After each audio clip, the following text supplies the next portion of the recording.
Were you deeply alarmed by President Donald Trump's performance in Arizona on Tuesday night? If so, that is understandable. Trump is getting worse. He rambled and ranted with abandon. He hinted that he will pardon Joe Arpaio.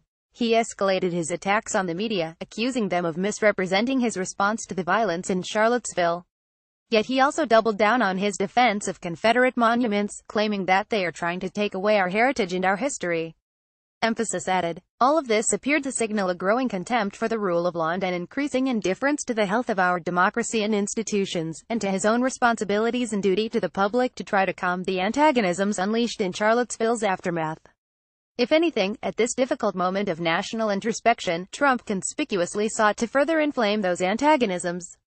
Some reacted with deep panic. Former Director of National Intelligence James Clapper labeled the speech downright scary and disturbing, adding, "I really question his ability to be his fitness to be in this office." But without minimizing the dangers that Trump still poses, it's worth considering Trump's act in a somewhat less alarming light by comparing it with another, similar performance: Dustin Hoffman's powerful depiction of the public deterioration of legendary political satirist and comedian Lenny Bruce, in the movie Lenny, and this hints at where this could all end up.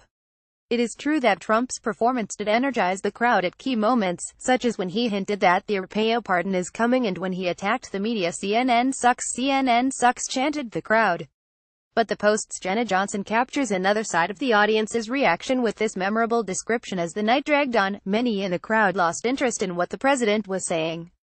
Hundreds left early, while others plopped down on the ground, scrolled through their social media feeds or started up a conversation with their neighbors.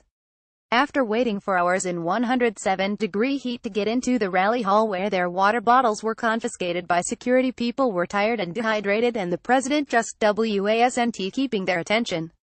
Although Trump has long been the master of reading the mood of a room and quickly adjusting his message to satisfy as many of his fans as possible, his rage seemed to cloud his senses.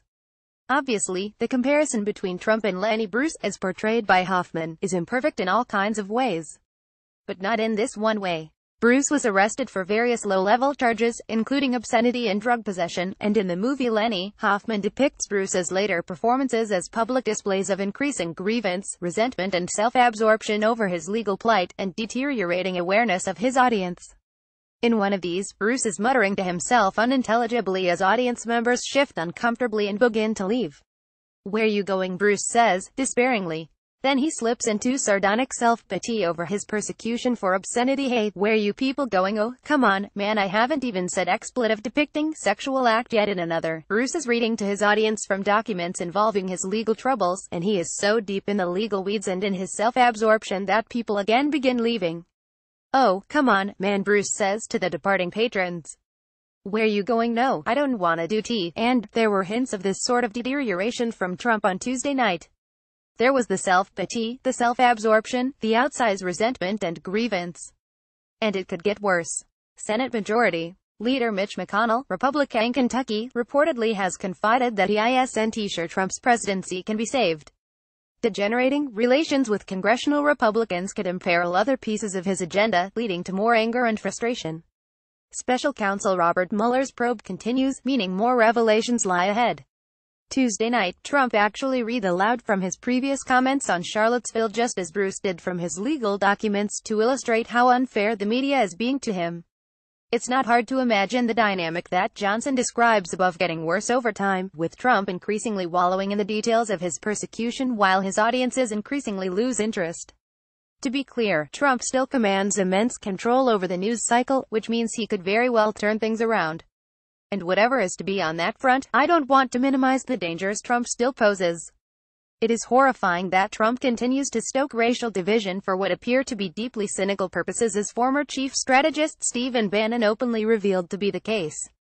Trump may expand his deportation dragnet, and Tuesday night Trump threatened a government shutdown over his Mexican wall. This and the Arpaio pardon could maximize the ugliness. The attacks on the press could further erode public faith in the news media's legitimate institutional role and could conceivably end in violence. An effort to remove Mueller remains a very real possibility. Trump controls our nuclear arsenal, and he still has not faced a full-blown crisis. Meanwhile, the Trump show, such as the one witnessed on Tuesday night, poses a threat in another way, too. It is a distraction from all of the various damage the Trump administration is doing on the deregulatory front, and from his continued self-dealing and naked profiting off of the presidency, which is itself a serious threat to the future health of norms governing the conduct of our public officials.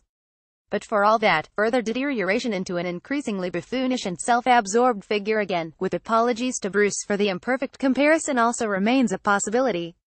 Hoffman may not look the part, but it's seductive to imagine an actor of his ability and depth playing it. The Washington Post reuse content.